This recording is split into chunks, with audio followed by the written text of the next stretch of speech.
نحمده ونصلي ونسلم على رسوله الكريم أما بعد فأعوذ بالله من الشيطان الرجيم بسم الله الرحمن الرحيم والصلاة والسلام عليك يا سيدي يا رسول الله وعلى آلك وأصحابك يا سيدي يا حبيب الله۔ آج کا عنوان گفتگو درس اخلاقیات میں ہے بد نصیبی کی نشانیاں کہ ہم کس انسان کو کہہ سکتے ہیں یہ بڑا بد نصیب انسان ہے، اس کے لیے کوئی حصہ نہیں ہے، نہ اس دنیا میں کوئی حصہ نہ آخرت میں۔ بد نصیب انسان کی نشانیاں کیا ہوتی ہیں تو یہ بات میں پہلے عرض کر چکا ہوں کہ جسمانی اعتبار سے شکل شباہت قد و قامت کے اعتبار سے سب انسان ایک جیسی ہوتی ہے، تو انسانوں کا فرق ان کے حرکات و سکنات اور ان کے رویوں اور ان کے اخلاق و آداب سے ہی انسانوں میں فرق ہوتا ہے۔ تو بس یہی اصل انسان ویسے ہی ہوتا بھی وہی ہے، صرف جس کی باڈی کے اعتبار سے تو ہم ہر انسان نہیں ہوتا۔ تو فرمایا چار چیز عمل نشان مدبری، یاد گرش گرت روشن خاطری۔ بد نصیبی کی چار نشانیاں ہیں۔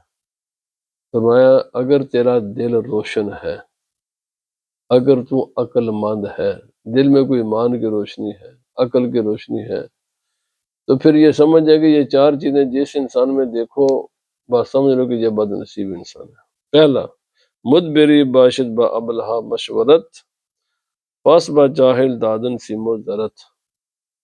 پہلے بیوقوف کا نشانی یہ ہوتی ہے، اور بد نصیب کی نشانی یہ ہوتی ہے وہ بیوقوفوں کے ساتھ مشورہ کرتا ہے، وہ عقل مندوں کا دشمن ہوتا ہے، بیوقوفوں کا دوست ہوتا ہے، اپنی ساری باتیں بیوقوفوں سے کرتا ہے، عقل مندوں سے اس کو نفرت ہوتی ہے۔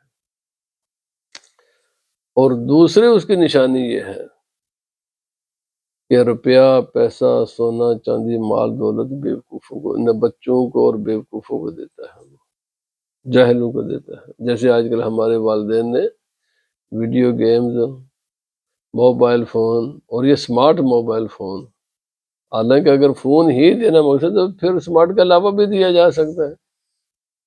یہ جو سمارٹ فون ہے نا جو والدین اپنے بچوں کو دیتے ہیں، یہ اس کا معنی ہے کہ والدین کو عقل ہی نہیں ہے، بالکل وہ والدین کورے ہیں عقل سے۔ تباہ کی نسلوں کی نسلیں تباہ ہوتی ہیں اور ہو گئی ہیں، اور خبر بھی نہیں ہے کہ ہمارے بچے، اور پھر اسی طرح یہ بہت بڑے جو گھروں میں لڑائیاں جھگڑے، ان کا ایک سبب یہ بھی ہے، پیسہ ان کو دیا جاتا ہے جن کے پاس عقل نہیں ہے، جن کو تجربہ ہی نہیں ہے۔ تو فرمایا جاہلوں کو پیسہ دینا، جاہلوں کو سونا چاندی دینا، جن کو خبر ہی نہیں ہے کہ ان کے استعمال کیسے کرنا ہے، تو یہ بیوقوف کی نشانی ہے۔ نبی پاک صلی اللہ علیہ وسلم فرمایا یہ جو دنیا کا مال ہے نا، یہ اچھے انسان کے ہاتھ میں اچھا ہوتا ہے، برے انسان کے ہاتھ میں یہ برا ہوتا ہے۔ مال بذات خود نہ اچھا نہ برا، یہ کس کے ہاتھ میں ہے؟ اچھے انسان کے ہاتھ میں یہ اچھی چیز ہے، اور برے انسان کے ہاتھ میں یہ بری چیز ہے، اور بیوقوف کے لیے تو تباہ کن ہے۔ تو فرمایا دو پہلی نشانی یہ ہے کہ جو بد نصیب ہے وہ عقل مند کا دشمن ہوگا اور بیوقوفوں سے مشورہ لے گا۔ دوسری نشانی یہ ہے کہ اپنا مال جاہلوں کو دے گا، اس کو پتہ ہی نہیں کہ جن کو میں یہ قیمتی چیزیں دے رہا ہوں ان کے چیزوں کی یا اس دولت کی کوئی اہمیت کی بھی خبر ہے کہ نہیں ہے۔ ہر کے پندے دوستاں نکنت قبول، ور حقیقت مدبر است آں بالفضول۔ تیسری نشانی یہ ہے کہ جو اس کے مخلص ہمدرد دوست ہیں، سب سے بڑا دنیا میں اس کائنات میں ماں باپ ہوتے ہیں اولاد کے ہمدرد، ماں باپ سے بڑھ کر کوئی کسی کا ہمدرد نہیں، سب سے بڑا ماں باپ ہوتے ہیں، اس کے بعد پھر اس کے بہن بھائی ہوتے ہیں یا باقی لوگ ہوتے ہیں۔ اسی طرح اگر کوئی میاں بیوی ان میں پیار محبت ہے تو پھر یہ ایک دوسرے کے سچے ہمدرد ہوتے ہیں بغیر کسی ملاوٹ کے۔ تو فرمایا تیسری نشانی یہ ہے کہ اس کا کوئی دوست ہمدرد دے اس کو کوئی مشورہ، وہ ان کے مشورے کو قبول نہیں کرتا، وہ ان کے مشورے کو قبول نہیں کرے گا، وہ بیوقوف کے مشورے کو قبول کرے گا، احمق کے مشورے کو قبول کرے گا، ہمدرد کے مشورے کو، عقل مند کے مشورے کو قبول نہیں کرتا۔ فرمایا بالکل جب آپ دیکھیں کہ کوئی انسان اپنے ماں باپ کا نافرمان بردار ہے، کیونکہ سب سے بڑے تو ہمدرد وہ ہوتے ہیں، یا کسی ہمدرد دوست کو وہ نہیں مانتا، اپنے استاد اور ماں باپ، یہ دو ایسی شخصیات ہیں کہ قدرت نے ان کے دل میں رحم رکھا ہے، دونوں کے۔ ہر استاد چاہتا ہے کہ میرا شاگرد کامیاب ہو اور اعلیٰ سے اعلیٰ بنے، اور ہر ماں باپ چاہتا ہے کہ میری اولاد دنیا میں اعلیٰ سے اعلیٰ بنے، یہ دونوں ہی چاہتے ہیں، کیونکہ اللہ رب العزت نے ان دونوں کے دل میں رحم رکھا ہے۔ نیچرل بات ہے کہ یہ چاہے مسلم ہے یا کوئی غیر مسلم ہے، بس استاد ہوتا ہی وہ ہے، اور حقیقت استاد ہوتا ہی وہ ہے کہ جس کے دل میں ہمدردی ہوتی ہے، رحم ہوتا ہے۔ ماں باپ ہوتے ہی وہ ہیں جو اپنے اولاد پر رحیم ہوتے ہیں، اور اسی طرح مخلص دوست بھی ہوتے ہیں۔ انسان کے بڑے پیارے بڑے مخلص دوست ہوتے ہیں جو اس کے خیر خواہ ہوتے ہیں۔ جو آدمی ان کا مشورہ قبول نہ کرے، ان کی بات کو نہ مانے، ان کی پند و نصیحت کو جو بتائیں نہ کرے، فرمایا پکی نشانی ہے وہ دنیا کا بد نصیب انسان ہے۔ ماں باپ کا نافرمان، استاد کا نافرمان، فرمایا یہ سب سے بد نصیب انسان ہے۔ کیوں؟ باقی کے مشورے میں ملاوٹ ہو سکتی ہے، لوگ مشورہ دیں گے، لوگ وعظ و نصیحت کریں گے، ان کے کوئی باقی مقاصد بھی ہو سکتے ہیں۔ یہ دو شخصیت ایسی ہوتی ہیں کہ یہ جو مشورہ دیتے ہیں نا، یہ خالص ہوتا ہے، اور ویسے بھی تجربہ میں ان کا زیادہ ہوتا ہے، علم بھی زیادہ ہوتا ہے۔ تو فرمایا ہار کے از دنیا نہ گیرت عبرت، ہاست ازا مدبر جہاں را نفرت۔ چوتھی نشانی، یہ کائنات اللہ رب العزت نے فرمایا، میں نے ایک بہت عرصہ پہلے ایک سکول کی بلڈنگ پر لکھا ہوا تھا کہ دنیا سب سے بڑی کتاب ہے، زمانہ سب سے بڑا استاد ہے۔ دنیا سب سے بڑی، یہ کائنات ساری بکھری ہوئی ہے، کتاب ہے بھائی اس کو پڑھو، اور زمانہ سب سے بڑا استاد ہے۔ وقت کے ساتھ انسان کو بہت کچھ سبق حاصل ہو جاتا ہے، آدمی اس دنیا کو سمجھ جاتا ہے۔ فرمایا چوتھے نمبر پر جس انسان کو خبر ہی نہیں ہے کسی بھی چیز سے، وہ لیسن ہی حاصل نہیں کرتا، کائنات کو دیکھتا ہے، یہ کھلی ہوئی کائنات ہے۔ دیکھیں ہم سوچتے نہیں ہیں کہ چار موسم ہیں، چار موسم ہے نا، انسان کی زندگی بھی ایسے ہی ہے۔ ایک موسم ہوتا ہے کہ بڑا ٹھنڈا یخ، سب کچھ پتے جڑ جاتے ہیں، پھر اس کے بعد ایک بہار آتی ہے، پھر جناب جوانی ہوتی ہے، اور پھر موسم خزاں، اور پھر دوبارہ۔ تو انسان بھی ایسے ہی ہے، اس کے اوپر بھی یہ ساری چیزیں طاری ہوتی ہیں، بچپن ہوتا ہے، پھر تھوڑا سا جوانی آتی ہے، پھر خوب اچھی دن، اور اس کے بعد پھر بڑھاپا، اور پھر عدم۔ کائنات کی ہر چیز کائنات میں ایک چیز یاد رکھ لیں، انسان سوچتا نہیں ہے کہ نہ صرف یہ جو جاندار چیزیں جنہیں ہم جاندار سمجھتے ہیں، یہ عدم میں چلی جاتی ہیں، یہ وجود میں آتی ہیں، عدم میں چلی جاتی ہیں، سارے کے سارے انسان۔ کبھی سوچے انسان میرا دادا پردادا نکڑ دادا نانا چاچے بابے کہاں تھے؟ اسی طرح جس طرح آج میں ہوں اسی طرح آیا، اسی طرح وہ اسی دنیا میں رہے، چلے گئے۔ تو جب وہ نہیں رہے تو میں نے بھی تو نہیں نہ رہنا، یہی درخت ہیں ہماری آنکھوں کے سامنے، یہ فصلیں ہیں، یہ بڑے بڑے خوبصورت پودے ہیں، نہیں ہوتے، وجود میں آتے ہیں، خوبصورتی دکھاتے ہیں، پھر چلے جاتے ہیں۔ بلڈنگیں ہم خود بناتے ہیں، ہمارے سامنے بنتی ہیں، سامنے وہ بلڈنگیں ہماری آنکھوں سے غائب ہو جاتی ہیں۔ بھائی کائنات کی ہر چیز ختم ہوتی ہے، تو انسان کم از کم اتنا تو غور کر لے نا کہ جب کائنات میں کسی بھی چیز کو بقا نہیں ہے، کسی بھی چیز کو، یقین کریں میں آپ کو میں عرض کر رہا ہوں، ہمارے علماء نے اور دنیا بھر کے علم والوں نے، لوگوں نے جو کتابیں لکھی ہیں نا، اپنے زمانے کے مطابق کمال کتابیں تھیں، لیکن آج ان کتابوں کو پڑھانا مشکل ہو گیا۔ مشکل وجہ کیا ہے؟ زمانہ بدل گیا ہے۔ میں سوچتا ہوں بے شمار محاورے ہیں جو سمجھانے کے لیے، لیکن آج ان محاوروں کو ایک بھی انسان سمجھنے کے لیے نہیں ہے تیار نہیں ہے، وہ سمجھ ہی نہیں سکتا، کیونکہ وہ چیزیں ختم ہو گئی ہیں۔ مطلب ہماری زبان میں کہتے ہیں اور بدھو، بدھ ایک لفظ تھا بیوقوف کے لیے۔ اچھا وہ اس زمانے میں تو لوگ مثال دیتے تھے نا، آگ کے چولہے میں آگ، جی یہ بڑے مثال دے کر سمجھاتے تھے کہ اس کو بدھو کہتے ہیں کہ جس کو عقل ہی نہیں ہو۔ میں نے ایک مثال دی ہے۔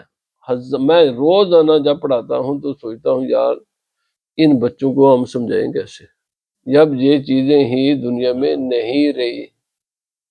دیکھو میں آپ کو اس سے بھی ایک بڑی بات بتاؤں، یہ جو حج اور احرام ہے نا، اس کے نہ حج اور عمرہ، اس کے احرام کے دو طریقے ہیں۔ ان میں سے ایک یہ بھائی جب آپ سواری کے گلے میں جتنا ایک نشانی ڈالو اور پھر سواری لے کر جب گھر سے نکلو گے تو تم حالت احرام میں ہو جاتے۔ آج روئے زمین پر احرام کا یہ طریقہ ناپید ہو گیا، ختم ہو گیا نا، بدلا ہے نا۔ اچھا غلاموں کے پوری فقہ کی کتابیں پڑھی ہوئے ہیں، قرآن پاک میں، حدیث پاک میں غلاموں کا ذکر ہے، غلامی ختم ہو گئی ہے۔ اب کسی کو سمجھانا بھی مشکل ہو گیا ہے۔ تو میرے کہنے کا مقصد یہ تھا کہ کائنات کی ہر چیز، صرف 200 سال پہلے آدمی فرض کریں کوئی زندہ ہو جائے نا، آج کے دنیا کو وہ سمجھ نہیں سکے گا۔ میں فرض کروں جو چیزیں آج ہیں، آج سے 200 سال پہلے ان کا نام و نشان بھی نہیں تھا۔ فرض کریں ایک آدمی زندہ ہو جائے اور موبائل فون اس کو دے دیں، دنیا کے سب سے اچھا استعمال کر سکے گا، اس کو تو خبر ہی نہیں یہ کیا ہے۔ تو میرے بھائی میں نے یہ بات اس لیے کی ہے کہ عقل مند وہ انسان ہوتا ہے کہ جو اس دنیا سے عبرت حاصل کرے، اور بد نصیب وہ انسان ہوتا ہے۔ نبی پاک صلی اللہ علیہ وسلم فرمائے بیمار مومن بھی ہوتا ہے اور بیمار منافق بھی ہوتا ہے۔ فرمایا مومن جب بیمار ہوتا ہے تو وہ اپنی بیماری سے عبرت حاصل کرتا ہے، لیسن لیتا ہے، غور و فکر کرتا ہے۔ اور فرمایا منافق جب بیمار ہوتا ہے تو اس کا مثال اونٹ کی طرح ہوتی ہے۔ اونٹ کو یہ کوئی خبر نہیں کہ میرے مالک نے اس قلعے پر باندھا کیوں ہے، اور مالک کو یہ خبر نہیں تھی کہ میرے مالک نے اس قلعے سے مجھے چھوڑا کیوں ہے۔ اونٹ کو تو نہیں پتا مجھے باندھا کیوں گیا ہے، اور نہ یہ پتا مجھے چھوڑا کیوں گیا ہے۔ تو فرمایا منافق وہ ہوتا ہے جو اس دنیا سے عبرت حاصل نہیں کرتا، لیسن نہیں لیتا۔ عقل مند وہ انسان ہوتا ہے جو اس دنیا کی ہر بات سے عبرت حاصل کرتا ہے، ہر بات سے عبرت حاصل کرتا ہے۔ اور سب سے بڑی کائنات کی عبرت یہ ہے کہ یہ دنیا ناپائیدار ہے، یہ سب سے بڑا لیسن ہے اس دنیا کا۔ تو جب یہ کائنات کی ہر چیز ناپائیدار ہے، اس نے نہیں رہنا میرے بھائی، نہ تیرے مکان نے رہنا ہے، نہ تو نے رہنا ہے، یا کسی بھی چیز نے باقی نہیں رہنا، تو جو چیزیں ہے ہی فانی ہیں ان میں دل کیا لگانا، میں ان کے پیچھے مرنا کیا ہے۔ اللہ کے بندے تو نے زندگی گزارنی ہے، چند روزہ زندگی گزار، جہاں جانا اس کی تیاری کر۔ بہت بد نصیب ہے وہ انسان جو دنیا میں رہے لیکن دنیا سے عبرت حاصل نہ کرے۔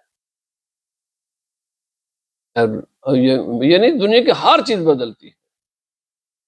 یہاں لاہور داتا دربار ہے نا، راوی دریا یہاں سے گزرا کرتا تھا، کوئی تصور بھی کر سکتا ہے؟ دریا رسے بدل جاتے ہیں، زمین بدل جاتی ہے، بے شمار جگہ جو غیر آباد ہوتی ہیں وہ آباد ہو جاتی ہیں۔ صرف 80 سال پہلے جہاں آج اسلام آباد شہر ہے نا، یہ جنگل تھا، نام و نشان بھی کسی بلڈنگ کا نہیں تھا۔ آج کیا ہے، دنیا کا نمبر 1 خوبصورت کیپٹل ہے۔ میری بات سنو، جنگل کیا بن گئے، شہر، اور شہر کیا بن جاتے ہیں، جنگل۔ میں نے یہ ساری مثالیں اس لیے دی کہ عقل مند انسان وہ ہوتا ہے کہ جو اس دنیا سے عبرت حاصل کرتا ہے، غور و فکر کرتا ہے، لیسن لیتا ہے، پھر اس کی روشنی میں اپنی منزل کا تعین کرتا ہے۔ جو غور و فکر نہیں کرتا، سوچتا نہیں ہے، وہ بیوقوف انسان ہے، وہ بد نصیب انسان ہے۔ آخری بات فرماتے ہیں، مشورت ہر کس کے با ابلہا کند، دیو معلومش صبح کے گمراہ کند۔ فرمایا جو آدمی بیوقوف سے مشورہ کرتا نا، تو بیوقوف تو ہوتا ہی بیوقوف ہے۔ وہ جو نا شیطان، کیونکہ پھر اس کے دل و دماغ میں بیوقوف کے کون ڈالے گا، شیطان بات ہے، وہ بہت جلدی اس انسان کو گمراہ کر دیتا ہے۔ اپنا بناؤ دوست مگر کسی عقل مند کو، بیوقوفوں سے دوستی نہ لگاؤ اور نئے بیوقوف سے مشورہ کرو۔ میرے اپنی زندگی کے بے شمار ایسے تجربات ہیں، دیکھے بھی ہیں، سنے بھی ہیں، شاید میرے ساتھ ہوئے بھی ہوں۔ بیوقوف کے مشورہ تباہ کن چیز ہے۔ دو انسان، بیوقوف اور بد نیت۔ بعض لوگ یعنی بیوقوف نہیں ہوتے لیکن بد نیت ہوتے ہیں۔ یہ دو انسان ہیں جو آپ کا مخلص نہیں ہے، خیر خواہ نہیں ہے۔ اس کا مشورہ اور بیوقوف کا مشورہ انتہائی تباہ کن ہے۔ جو انسان سمجھے کہ میرا خیر خواہ نہیں، اس سے بات کرنی نہیں چاہیے، اپنا کوئی مسئلہ اس کو بتانا نہیں چاہیے۔ اور فرمایا، آن کے مال و زر دہد با جاہلاں، آنچ نہ کس کے بود از مقبلہ۔ جو آدمی جاہلوں کو پیسہ دے، جیسے آج کل ہے، آپ کے محلے کی مسجد کو ضرورت ہوگی، وہاں نہیں دیں گے۔ جہاں ملین آف ملین جن کے اکاؤنٹوں میں پڑے ہوئے ہیں، وہاں جا کر دیں گے سارا پیسہ۔ یہ ہمارا کیا ہے، سارے یعنی جہاں کی ضرورت ہی نہیں۔ اچھا پھر ہوتا ہے کیا، پھر وہاں سے للے تلڑے اڑا، وہ چوروں کو پہ مور اور موروں کو پہ اور میرے بھائی، اگر تو نے اللہ کی راہ میں دینا ہے نا، تو سب سے پہلے تیرے اپنے محلے کی مسجد ہے، اس کو دے۔ دیتے کہاں، جہاں ضرورت ہی نہیں ہوتی، جو بن چکی ہیں، بالکل ملین آف ملین جن کے اکاؤنٹوں میں پڑے ہوئے ہیں، ان کو دیں گے۔ اور اب اس یاد رکھنے دو چیزیں شریعت نے، قریب کی چھوڑ کر دور میں جانا بھی منع ہے، اور وہاں پر دینا بھی منع ہے۔ منع ہو تو جائے گا، لیکن انسان کو اتنا تو سوچنا چاہیے نا، یہ میرے اپنے محلے کی مسجد ہے، میں اس کو دوں۔ میرے اپنے محلے کا مدرسہ ہے، میں اس کو دوں۔ میرے اپنے محلے کی مسجد میں یہاں نماز پڑھوں۔ بیوقوفوں کی نشانی ہے یہ، جہاں جہاں ضرورت ہی نہیں ہے وہاں۔ فرمایا، اور پھر جہاں، اچھا ادارے بھی آج کل دو قسم، ایک وہ جو علماء کی زیر نگرانی، کچھ وہ جہلاء کی ہے، جہلاء کو جا کر دیں گے، اور پھر وہاں جو کوئی اشر ہوتا ہے ان کے پیسے کے ساتھ وہ سارے سامنے آ جاتا ہے کچھ عرصے کے بعد۔ بھائی جو جہاں پر صحیح دین کا کام ہو رہا ہے، علم والے لوگ ہیں، اور جہاں علم والوں کے پاس ہے سارے معاملات، وہاں دیا کریں، اور پھر اس کو دیں جہاں ضرورت ہے۔ جہاں ضرورت نہیں وہاں کا کس وقت دیتے ہو۔ بہرحال فرمایا، زار چون جاہل راہ ہمیں آیت با کف، میں کند اسراف میں سعادت تلف۔ کیوں؟ فرمایا جب جاہل کے ہاتھ میں مال آئے گا نا، تو وہ اس مال کو ضائع کرے گا۔ میں نے یہاں پر نام نے کسی کا کیا لینا، میں نے دیکھا ایک مسجد ہے، وہ 3 مرتبہ گرا کر وہ بنا چکے، تیسری یا چوتھی مرتبہ بنا رہے ہیں۔ کیوں بھائی؟ وہ مال آتا ہے، اس مال کو کہاں چھوڑے، وہ گراتے ہیں پھر بناتے ہیں، گراتے ہیں پھر بناتے ہیں، گراتے ہیں پھر بناتے ہیں۔ میرے بھائی، یہ تیرا مال ضائع ہو رہا ہے۔ کیوں مال ضائع ہوتا ہے؟ تو جاہلوں کو دیتا ہے۔ جو ہلاک کے ہاتھ میں جب مال آئے گا نا وہ ایسے ہی کریں گے، ایسے ہی ایک گھروں میں زنانیاں، معذرت کے ساتھ خواتین، خریداری خریداری خریداری، بھائی اس کی ضرورت بھی ہے کہ نہیں؟ اور بھائی چیز وہ خریدو جس کی ضرورت ہے، جس کی ضرورت ہی نہیں ہے۔ جب تم جاہلوں کے ہاتھ میں، احمقوں کے ہاتھ میں، اس کے ہاتھ میں مال دو گے نا کہ جس کو خبر ہی نہیں ہے، تو پھر وہ چاہے کوئی بھی ہو، وہ تیرے مال کو ضائع کریں گے۔ مال دینے سے پہلے یہ دیکھ لو، نبی پاک صلی اللہ علیہ وسلم نے فرمایا ما اعلی مانے کا تصادہ، وہ کبھی انسان مانگنے کی اس کو ضرورت ہی نہیں پڑے گی، وہ کبھی انسان غریب ہو ہی نہیں سکتا جو درمیانی چال چلے، ضرورت کے وقت خرچے، جہاں ضرورت ہے وہاں نہ خرچے۔ کوئی بھی ادارہ ہو یا گھر ہو یا کہیں بھی ہو، نبی پاک صلی اللہ علیہ وسلم کے یہ حدیث پاک یاد رکھے نا، کبھی اس کو انشاءاللہ العزیز کبھی زندگی میں مالی پریشانی نہیں ہوگی۔ ما اعلیٰ مانکتا صدا، فرمایا جو درمیانی چال چلے گا، درمیان میں رہے گا، ضرورت ہے تو جس کام کی ضرورت ہے وہ خرید لے، نہیں ضرورت ہے نہ خرید، سیدھی سی بات ہے۔ جاہل کیا کرے گا؟ سوچے سمجھے بغیر خریداری کرتا ہے۔ فرمایا نہ شنواد از دوست مدبر پندرا از جہالت بگسلت پیوندرا، جو ہے نا وہ آدمی اپنے دوست کی نصیحت کو نہیں سنتا، تو مخلص دوست، ماں باپ، اساتذہ، باقی لوگ اس کو نصیحت کرتے ہیں، ایک بار کی نہیں سنی، 2 بار کی نہیں سنی، 10 بار کی نہیں سنی، پھر نتیجہ کیا؟ آخر کار وہ اس کو نصیحت کرنا ہی چھوڑ دیتے، پھر وہ کہتے بھائی اس کو اس کے حال میں رہنے دیں، یہ ہماری بات کو قبول ہی نہیں کرتا۔ اور فرمایا عبرت گیر از زمانہ اے جوان طالباشی از شمار مدبرہ، فرمایا اس زمانے میں نصیحت حاصل کر تاکہ تو بد نصیبوں میں شمار نہ ہو۔ ہر کرا از عقل آگاہی بواد نزد او ادبار گمراہی بواد، فرمایا جس انسان کو بھی تھوڑی سی بھی عقل ہے نا، وہ عقل مند سے پیٹھ نہیں پھیرتا، وہ اس کی عقل سے نفع حاصل کرتا ہے، فائدہ حاصل کرتا ہے۔ بیوقوف وہ لوگ ہیں، مجھے اور جی میں نے ڈاکٹر کے پاس گیا تو میں نے کہا میں نے تو بیوقوف ہے میرے بھائی، ڈاکٹر کو تیری بیماری کے ساتھ کیا تعلق؟ وہ تیرا خیر خواہ ہوتا ہے، تو اس نے ایک مشورہ دیا تو اس پر عمل کرتا ہے نا، بعد کے پچھتاوے سے بہتر ہے نا کہ اس کے مشورے پر عمل کرتا۔ فرمایا جو آدمی عقل مند کے مشورے کو قبول نہیں کرتا، منہ پھیر لے کر چلا جاتا ہے، فرمایا بس سمجھ لو یہی بد نصیب انسان۔ جو لوگ مسجدوں میں آ کر دین کی باتیں نہیں سیکھتے، بس سمجھو یہی بد نصیب لوگ۔ جو بھی عقل والے لوگ ہوتے ہیں ان کی باتوں سے الرجک ہیں، بس یہی بیوقوف اور بد نصیب ہونے کی نشانی ہے۔ شریعت سب کی سب خیر خواہی کا نام ہے، سب کی سب خیر خواہی کا نام ہے۔ جو شریعت کے احکام اور شرعی تعلیمات اور شریعت کی باتوں سے الرجک ہوتا ہے، بس بد نصیب ہوئی ہے۔ کیوں؟ اس لیے کہ یہ سارے اس کے خیر خواہی کی باتیں ہوتی ہیں۔ اللہ تعالی ہمیں عمل کی توفیق عطا فرمائے۔ وما علینا الا البلاغ۔